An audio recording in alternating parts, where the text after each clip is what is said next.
This is my Don declaration, define expectations, inspired to aspire to higher elevation. Started at Genesis, read the entire Revelation, dedication, meditation, and some. Hello, my name is Tamika Sanders, and welcome to I Got the Last Word. I'm going to be your host, and I want to tell you a little bit about I Got the Last Word.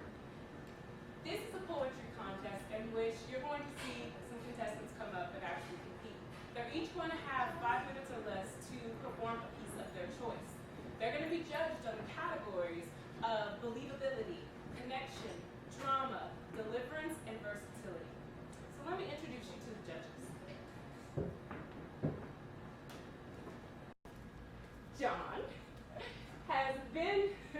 John is also a director and cinematographer and has a lot of experience with crafting and telling stories.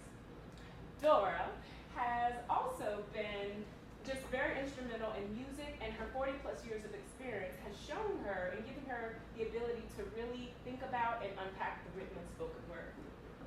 Dolan, and I'm gonna go back up, Dolan has grew up in music because his mother was the first radio music hall rockette, and she sang with singers like Sammy Davis Jr. and Dinah Washington. Now let me tell you about our first contestant. Jimmy Lewis actually was inspired to write because of Hurricane Katrina. When he came here, he had nothing except his memories because everything was washed away. So his pen and his paper became the tool that he used to document those stories, to remember those that he cared about, and also to be their voice. Let's see his story. Hi, my name is Jimmy Lewis. I'm from New Orleans, Louisiana, where it's the Big Easy. There's so much fun all over. I now reside here in Arizona, and I moved here coming up on 14 years ago due to a natural disaster in New Orleans, Hurricane Katrina. After Hurricane Katrina, my life was in turmoil. I didn't know whether or not my family was living or dead. I began to write while in class, less than a week after the storm, and I started to hold on to all of the memories that I had by putting the pen to paper. My freshman year of high school, I got introduced to William Shakespeare and his play, Romeo and Juliet. After reading Romeo and Juliet with my classmates, I enjoyed seeing a part of me inside of his poetry. The way that he spoke through Romeo to Juliet was in fact the way that we spoke to ladies in New Orleans. And I thought, hey, this guy has a piece of me in his writing. And ever since then, I held on to poetry as a love and as a way to express myself and to deal with everything that had occurred in my life.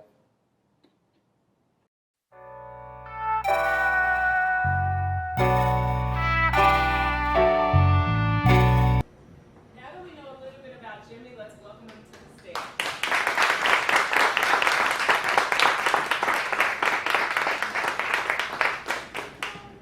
All right, Jimmy, so here's your chance. What are you going to be doing tonight? I actually don't have a title to the piece, but I'm going to be reciting some poetry. I hope that y'all enjoy it. All right. Well, thank you, and we look forward to hearing you.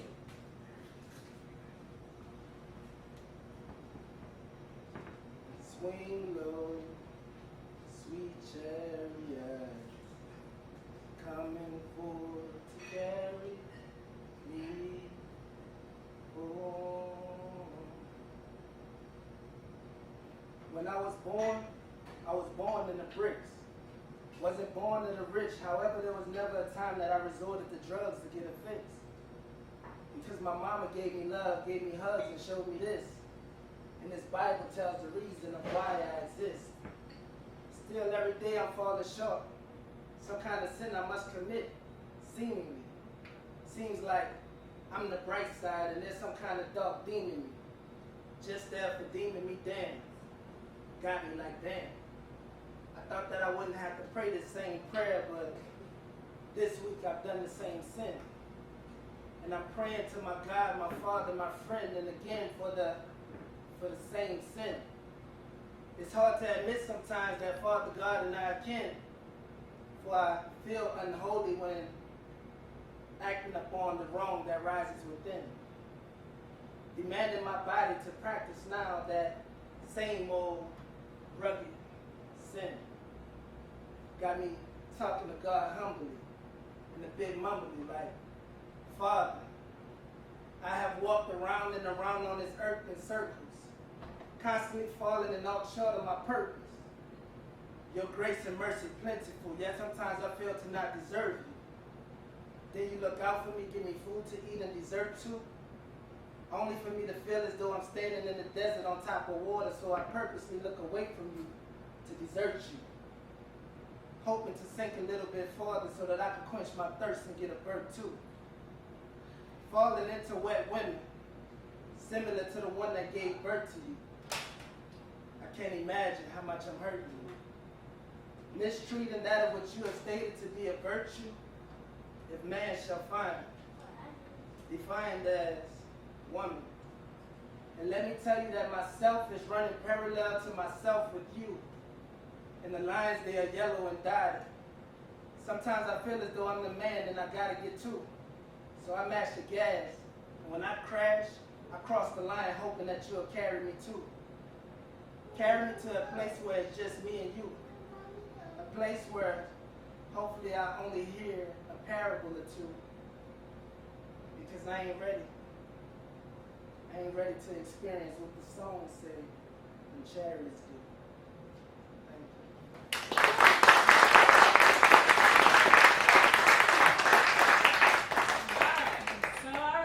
Let's see what the judges have to say. Thank you for that. It's very great. All right, judges, what do you have to say for Jimmy?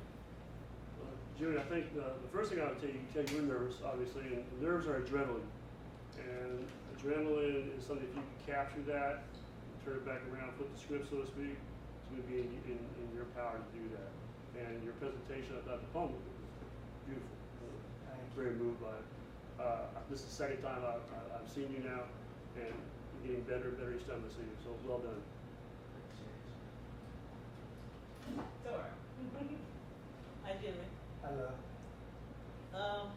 Yes, you were nervous. And like I said, the poem was good. I like the poem. I didn't quite feel like I think you wanted me to feel it. You know, so I think if you weren't so nervous, you would have done a lot better. But good work. Thanks.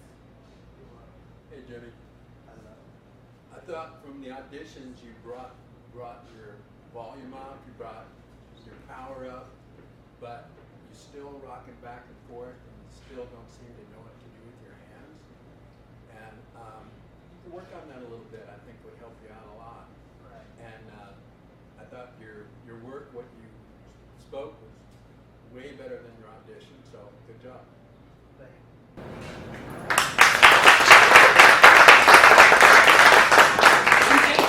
So now that you've heard what the judges have to say, what do you think about it?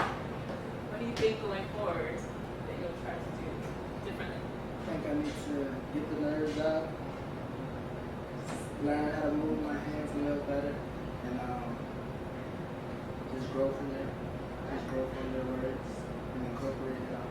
All right. Well, thank you, Jimmy. We will see.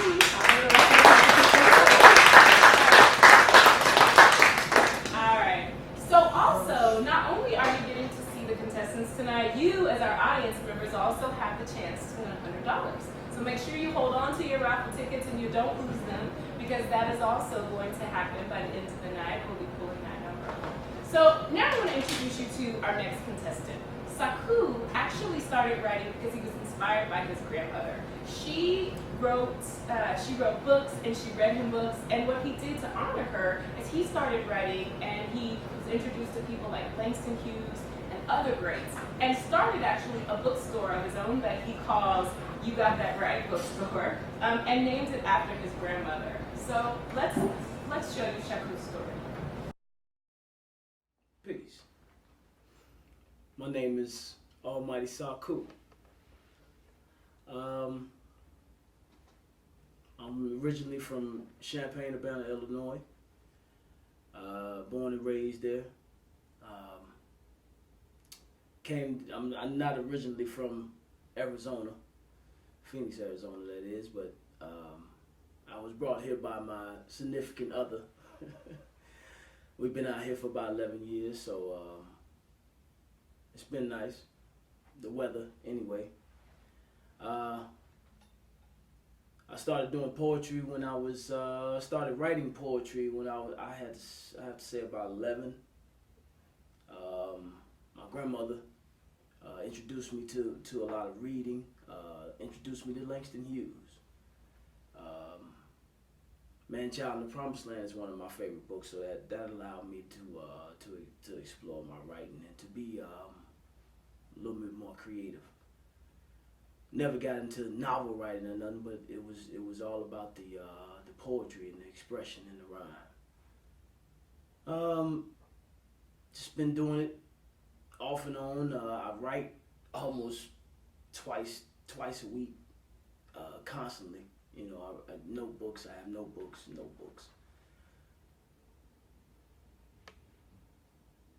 Peace.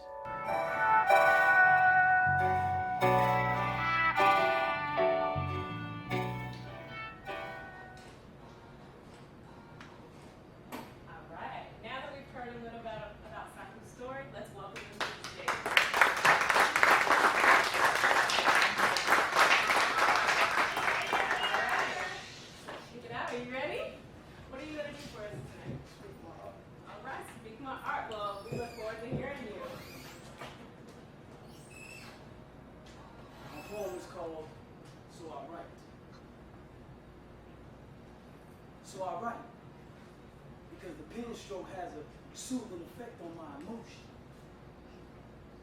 So I write. When I was a young boy, I chose not to express myself out loud. So I wrote when there was no eyes fixed on my problems. So I write after reading Richard Wright, Donald Gomes, Carl Brown, Toni Morrison. They were writers. So I write, introducing earthlings to Almighty Saku. So I write with the holy signature of unseen journalists and writers of the abyss. Not afraid, so I write with the pen in hand. Thus like a warrior I am, slaying the anti-freedom of the spoken letter. So I write for the unlettered in a notebook. Notes of ink, sounds of scribbles. So I write poetic scrolls of a lost art, caused by the silence of many pages, eager to be drenched and have a taste of ink.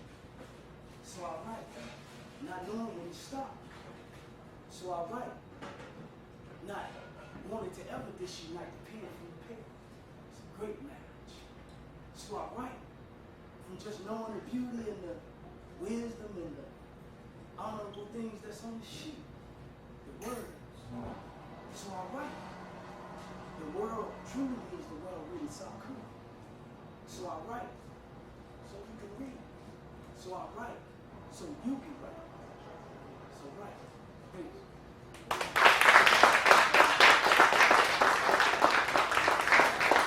right, thank you. Thank you so much for sharing your words. All right, judges, what do you have to Saku? Me? I still think you got that Chris Rock energy going on. I really like it. I think your connection with the audience is really good. I like your delivery, and I love what you have to say. Good job.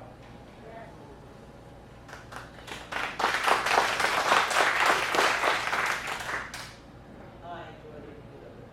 The deliverance was great. The presentation was great. I thought very believable. You guys won. Thank you.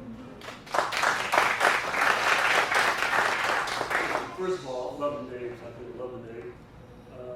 Very envious of your confidence. Very confident young man. your connectivity to the audience, and the hand gesturing, the way you connect with all of us. Almost beautiful. But keep up that connectivity, keep up the confidence, and you're a very, very talented young man. Thank you. All right. So remember that this competition, each of these contestants you see tonight are competing to win a $1,000 grand prize. And each week, one of them is going to be eliminated until the final week, where there's only going to be a few remaining to compete for that prize. Tonight, we have a special surprise for you. I want to introduce our next contestant. Our next contestant is Dana. And she started writing through music because gospel and ministering to children was her passion.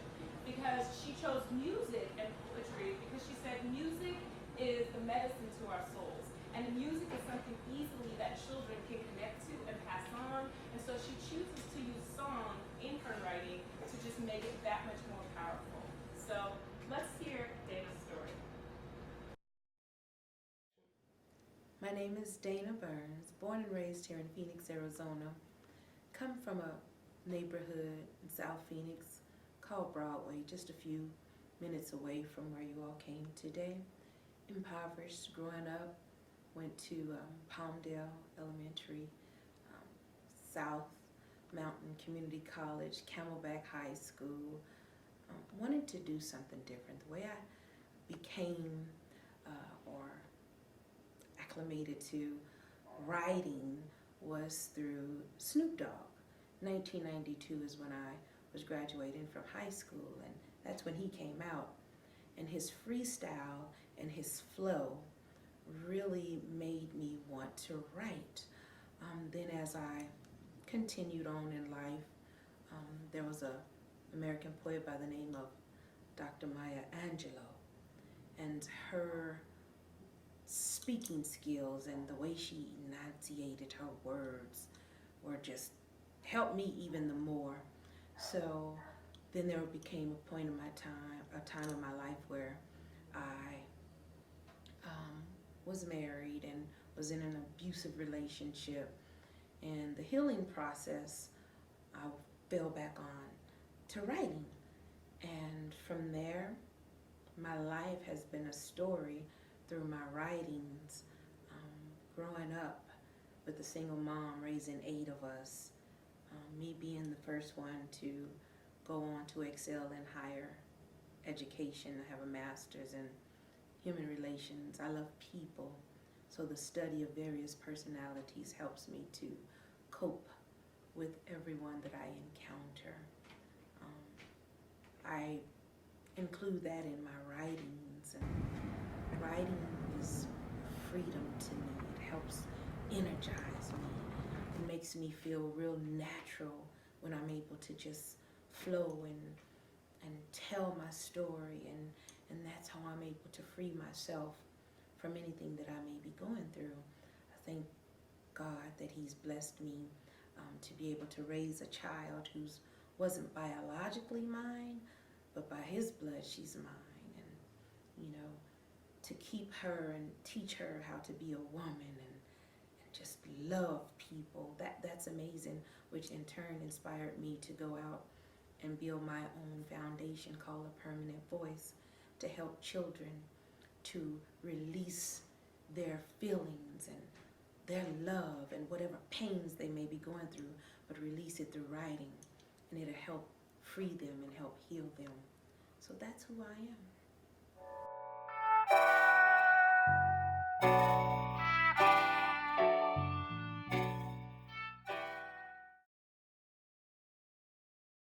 Right. Now that we know a little bit about Dana, let's welcome her to the stage.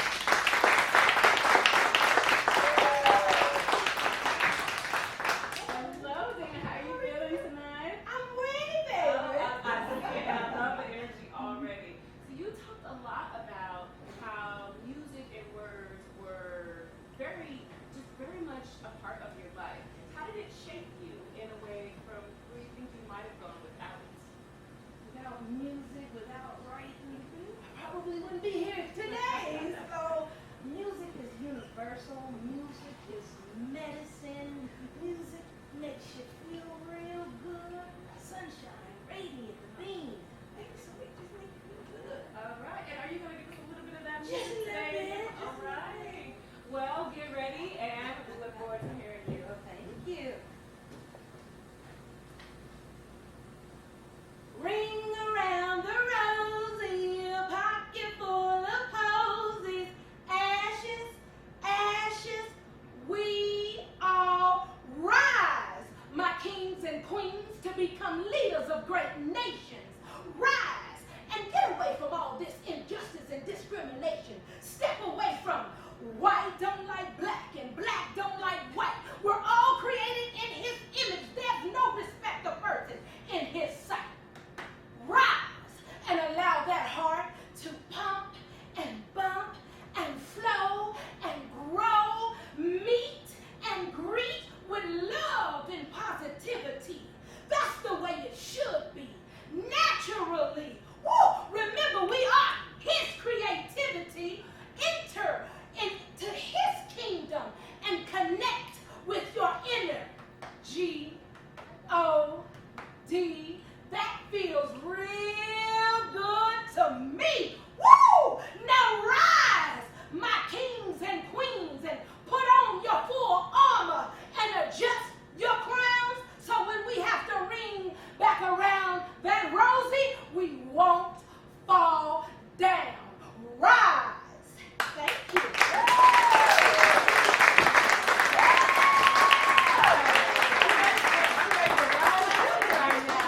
All right, judges, what do you have for me? Well, you don't lack confidence, and you're certainly not shy. You're very powerful, very engaging. I noticed you really looked at everybody in the audience. Really thoroughly enjoyed it. Great job. Thank you. Dana? Yes. I was going to say, preach girl. All right. Yeah, very believable. I can feel the energy. I can see the energy. Thank you. You know, so I think you did a great job. Thank you. Thank you. Dana. Uh-oh. There were several times I wanted to jump up and say amen. I thought a collection plate was getting ready to be passed around. And, you have a very powerful way about you. And I too am a native of Phoenix. I went to East.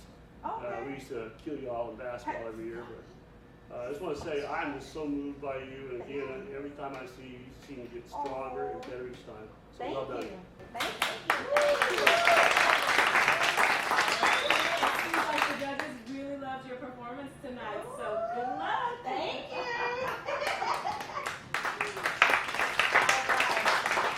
So,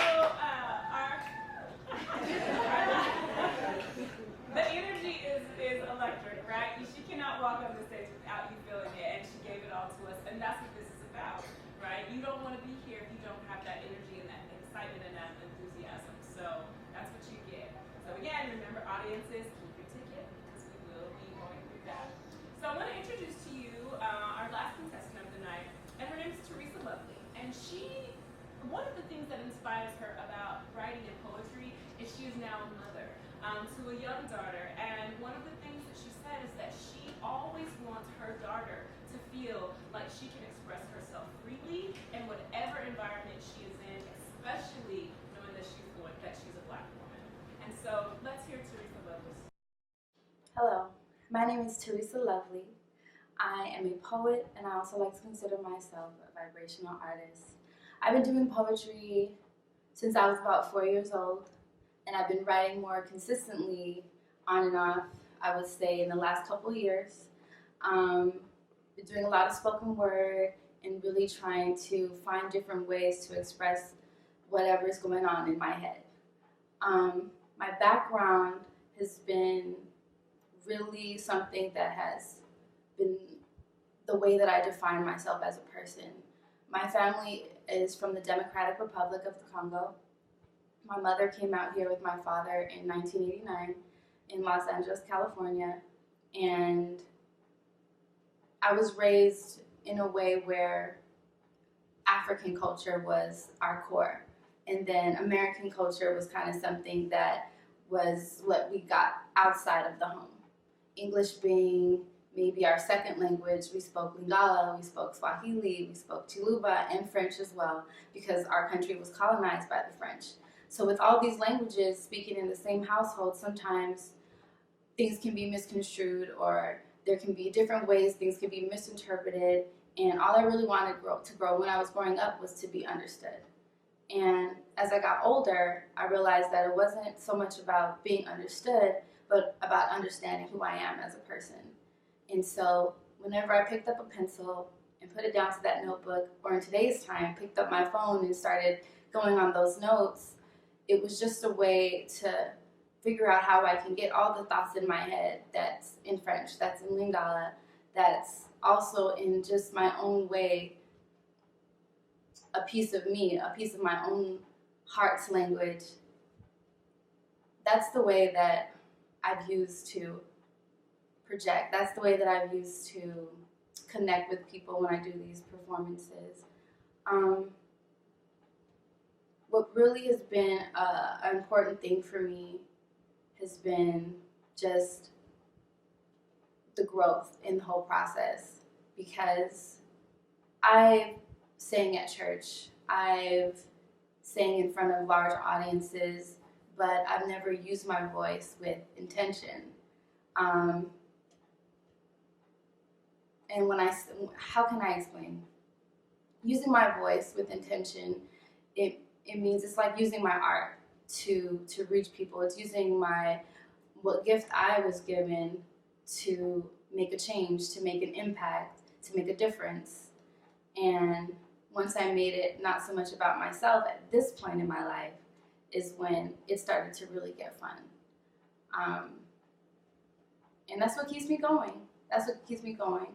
And what I really want to do is for my daughter to look at me and see what her mom is doing, and see how her mom is expressing her truest self every day, and see that her mom is doing what makes her happy, and be able to walk in those same footsteps and do the same thing and not be afraid to be herself.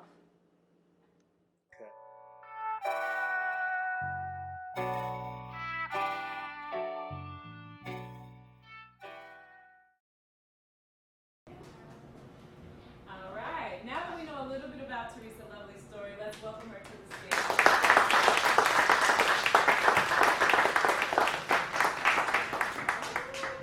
Oh, hello. Oh, Lovely. Hold on. I just have to. You gotta give me a spin. It's beautiful.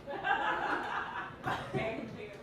So Teresa, motherhood was a really big part of your experience and being that example. Did you, growing up, have those same examples, or were you searching for them? Yes and no. A lot of times I wasn't really around a lot of creativity. My brother did a lot of theater and stuff like that. I was kind of just want to understand it. But my stepdad was a musician, so I would go to some of his things sometimes. So I was exposed to that. But, yeah. Well, what are you going to do for us tonight? I'm gonna do the poem. All right. Well, good luck and look forward to hearing you. Thank you. This piece is a piece that I wrote, kind of as a coming out for myself. So it's called This Little Girl.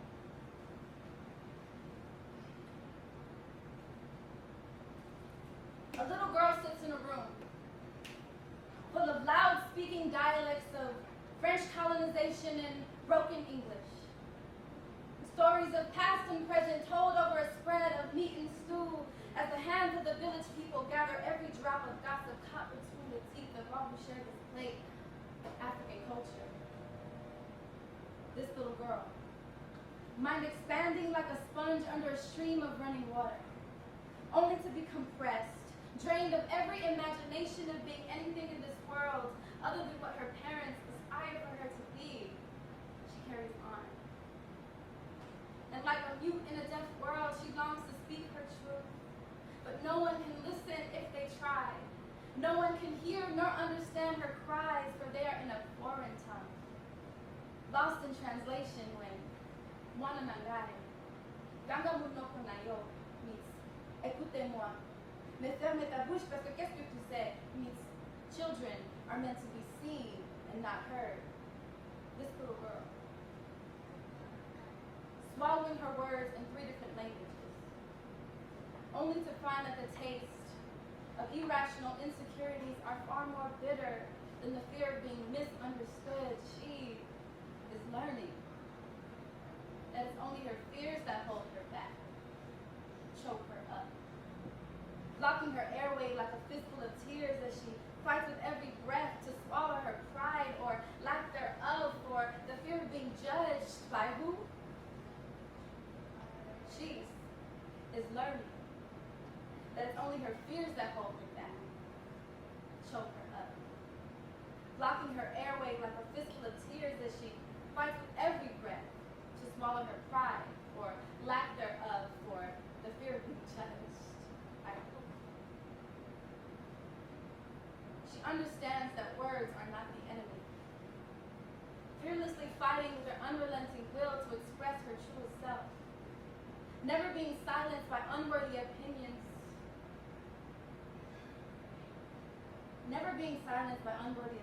making judgment calls on her heart.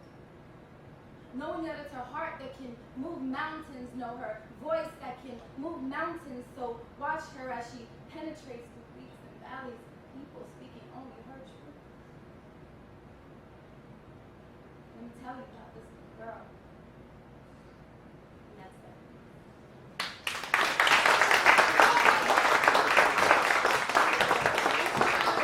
Thank you so much for sharing your words, and I'm sure your daughter is going to be so proud of you and everything you're accomplishing.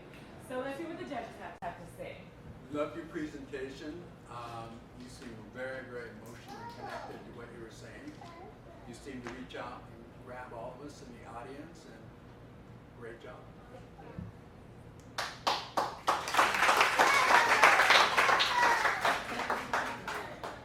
Teresa, you want to make me cry. I mean, I can just sit here and just feel it like I thought, oh my God, it's so believable. And I really appreciate it. Really good. Thank you.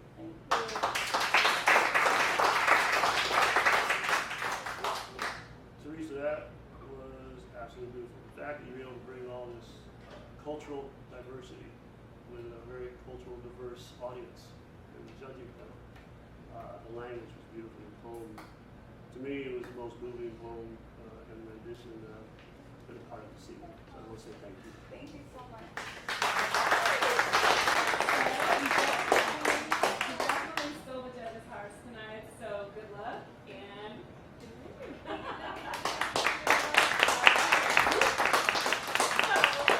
remember I told you I had a special treat? Well, we have one more. We have a little quote here that we want that's going to come up and share. Roosevelt Watts is not only he's from Louisiana, but he is also a poet, a storyteller, and what I say, artivist, because he used arts and mixed with activism to create change.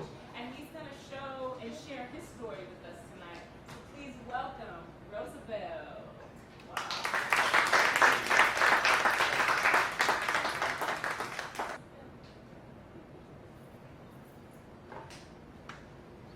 Oh, and I also want to let you know, for those of you right now that this is our round one of I Got the Last Word. We are also going to be doing this. It's going to be something we continue. And round two, we're already taking applications and registration for it. It's going to happen. Auditions will be Saturday and Sunday, October 26th and 27th, from 10 to 2 here at Aroma Mocha Coffee AZ. So you can go online to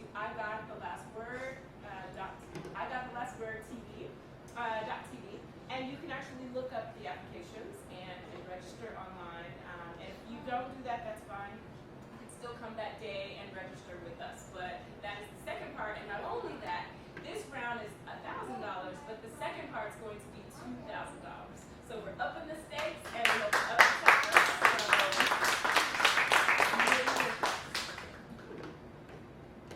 Alright, so remember, each week, one of these contestants is going to be eliminated until 6 weeks. In the 5th week, or the 6th week, you were actually going to just have a few final contestants to win that prize of $2,000. welcome to the stage Roosevelt Watts.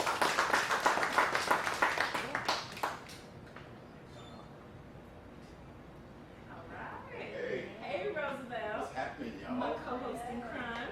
All right. So Roosevelt, I was telling them you were a storyteller, an artivist, and what are you going to share with us? Kind of one of my early pieces I was thinking about doing. So it's called Rat Race. All right. Yeah.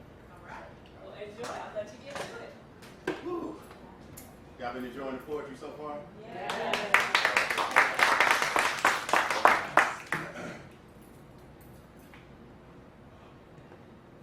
I gotta get the butterflies out. Hold on just a second. Oh, what a rat race. This is a rat race. Yeah. Oh, what a rat race. The world is a rat race. You know, there's one thing I'm seeing, and not just Harley. See, I was in a zone feeling the words through Bob Marley, and I'm like, man, our kids are still starving, while we all caught up in ourselves and not tending to our gardens. Or maybe we're oblivious to the seeds that we harvested. And I never seen charity reach the hood, so tell me what's good. Oh, what a rat race. This is a rat race. Yeah. Oh, what a rat race. The world is a rat race. Did y'all know it was cool to catch a case? Leave a blood pool without a trace and go ahead and exploit the image of a crook in our baby's face, so they'll be hidden from the knowledge of their grace. Or maybe at 13, a Mercedes is their taste. I mean, little one knows all about Gucci, and his little sister that's 16 cakes on mascara after she takes her bath. But I'm tripping. But neither one of them can properly complete a paragraph. But this is how we're raising the youth, and I can't laugh. Everybody want to raise the roof, and I'm like, well, raise it because our houses stink bad. See, we need to get the root from the start. And please realize that this life is just borrowed. And I came with groceries, so let me fill your cart. This is just food for thought. Oh, what a rat race. The world is a rat race. Yeah. In my Louisiana voice. But y'all don't want to listen, huh? I mean, y'all hot like the Pistons, huh? I mean, we unconsciously selfish, worried about our status and our positions, huh? Some of us still claiming we Christian, huh? I mean, daily abusing the bottle, sipping, huh? But don't trip, because I don't claim to be better than the next myself. So daily, I ask the Creator to send all of us some help. Because I've heard many stories about the cards some people were dealt, heard some talk about their foolish wealth, and some talk about that steel under their belt, and I'm like, well, blast yourself. Because if you knew the truth, you know you were already dead. Ribs touching their stomach and won't even accept bread. Oh, what a rat race.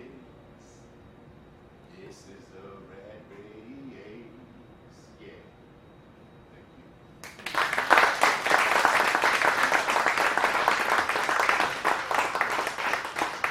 Always a pleasure, always a pleasure. All right, so now you've gone through the contestants. Now we're going to get into what you've all been waiting for as the audience, is who's going to win that $100, right? So get your tickets out.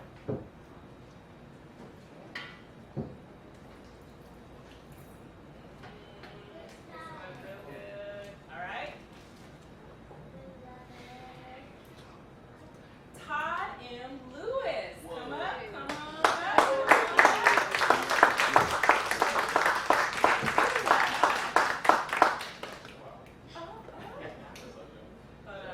Woo, freshly blended. All right. Thank you.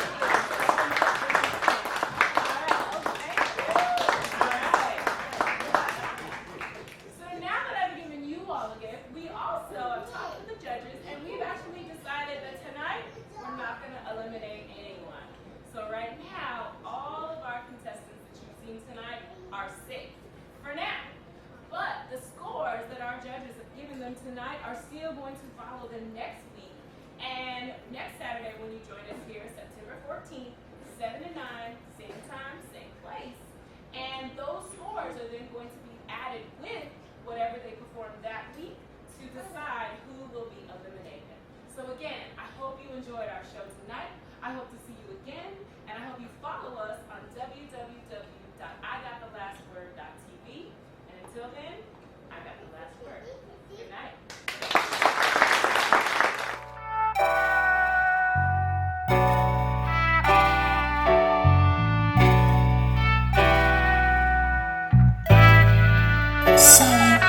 This is my Don declaration, define expectations, inspired to aspire to higher elevation. Started at Genesis, read the entire Revelation. Dedication, meditation, and some fire medication. Judge a prophet and a poet, both body reputation. Fanatically practice, perfection requires preparation.